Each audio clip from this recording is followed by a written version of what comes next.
Hey, I'm back, and I'm feeling much better. Wow. So, like I said in the last video, I had planned to do a video with a little bit of background about me and why I'm doing this, and then the day happened, and it was very emotional and very intense, and, it was a great conversation I had with my professor. It's really wonderful to have a stranger to the situation come into your life, like a teacher like that, and really believe in you and want to see you succeed. So, thank you. And so I thought, what the heck, I can post as many videos as I want on Tumblr. And I wanted to do a little personal history part one. My name is Catherine, which I say at the beginning of every video.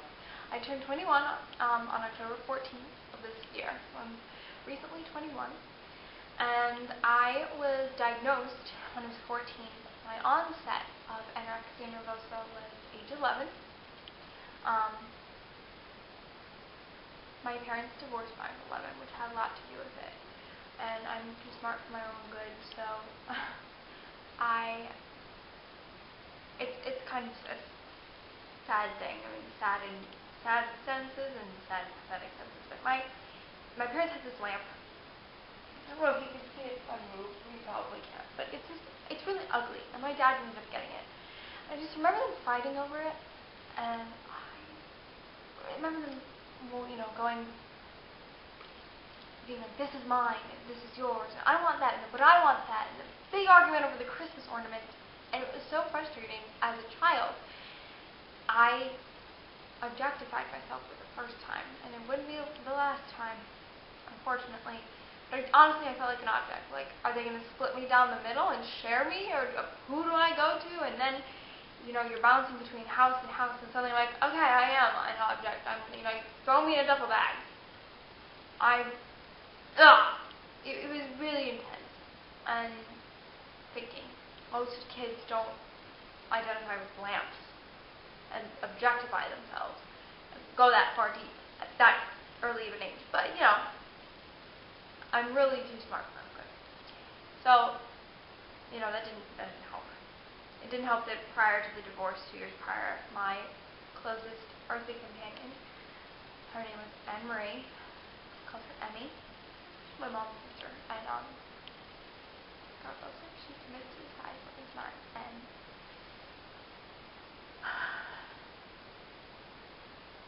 that was the end of the childhood that I don't really remember. So I had to grow up fast, to deal with things in an early age that I was able to comprehend. That's the thing, I'm smart, mature, and it was dealing with a depression that I didn't know existed, and then the divorce happened, and bam, bam, bam. I was diagnosed till I was 14 because, I didn't know what I was doing. I just wasn't eating. I wasn't hungry, or food just wasn't on my mind, and I just remember just being very rigid about counting calories, and then becoming very rigid about certain foods, and then just feeling a sense of control with this rigidity, and boom, we're going to the doctors, like, why is she so small? Like, why isn't she gaining weight? Why did she lose her period? And of course, no parent wants to be like, yeah, kid's anorexic. So it was like, is it a thyroid problem? Is it this problem? Is it that problem? All of these problems that we looked into have developed since then, but, at the get-go, it was like anything but, like something that we can treat with a pill. And then the diagnosis came, and I was in denial. No, that's not me. Then the first treatment came, and it was like, yeah, this is an issue. I'm in a hospital now, 14 years old, and I don't want to. Eating is scary. Suddenly I'm very body conscious, and I started to fall into pieces.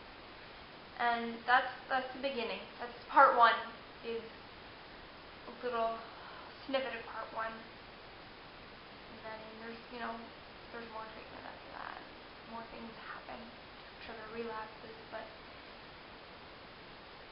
basically it was a series of unfortunate events that pulled the trigger on this particular coping mechanism.